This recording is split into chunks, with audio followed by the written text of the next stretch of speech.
শ্রী রাধে। আজ থেকে ঝুলন যাত্রা মহোৎসব শুরু শ্রীধাম বৃন্দাবনে শ্রী রাধাকুণ্ড তটে। তো সকলকে শ্রী ঝুলন যাত্রা মহোৎসবের বহুত অনেক শুভেচ্ছা জানাচ্ছি।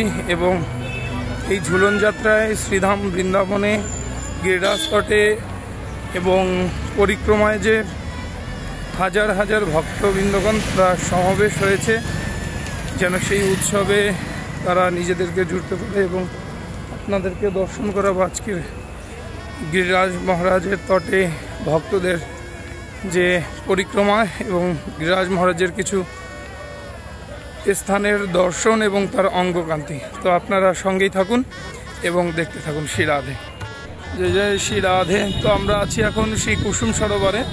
এটা হচ্ছে প্রথম দর্শন গিরিরাজ তটে গিরিরাজ মহারাজের যখন আমরা রাধাকুণ্ড থেকে পরিক্রমা শুরু করি।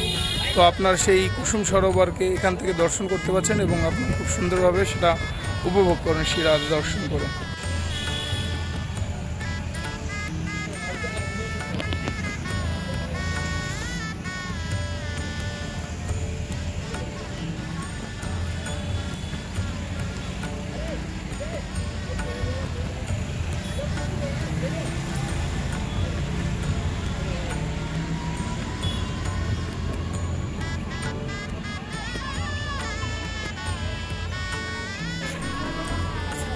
রাধে, আমরা চেষ্টা করছি আপনাদেরকে কুসুম সরোবরের যে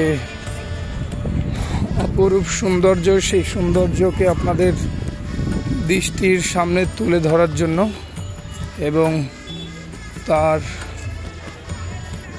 যে বিশেষত্ব, তার যে নীলা মহিমা, সেই নীলা মহিমা বর্ণনা করার চেষ্টা করব। যে এখানে শ্রীমতী রাধা ঠাকুরানী তিনি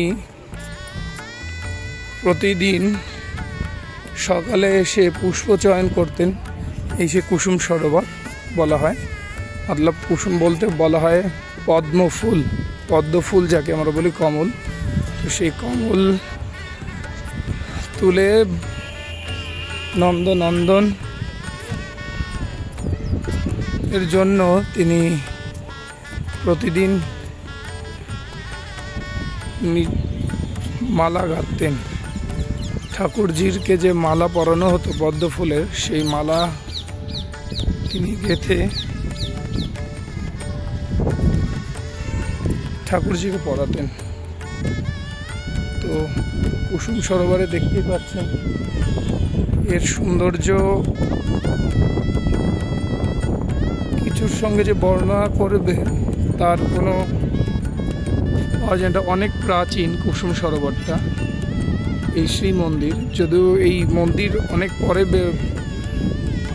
এটাকে তৈরি করা হয়েছে, কিন্তু এখানে যারা মরমীয় ভক্ত তারা এই দিব্য স্থানে তারা এই দেখতে পাচ্ছেন, আমরা হয়তো সাধারণ চক্ষু দৃষ্টিতে দেখতে পাচ্ছি জল, কিন্তু এখানে কমল খেলে আছে, দিব্য কমল, মানে যাকে বলা হয় পদ্মফুল, দিব্য পদ্মফুল এখানে আছে।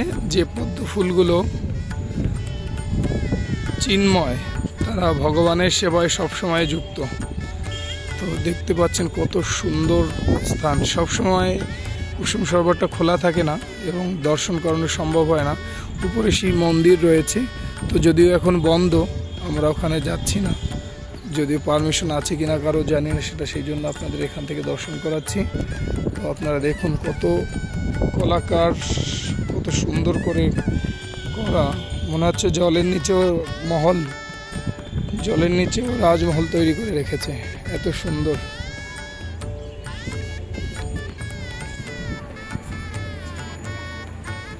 আপনারা আগে দেখতে পাচ্ছেন যে দিব্য হাঁসগুলো রয়েছে, তারা শ্রী কুণ্ডে তারা ওখানে বিরাজমান।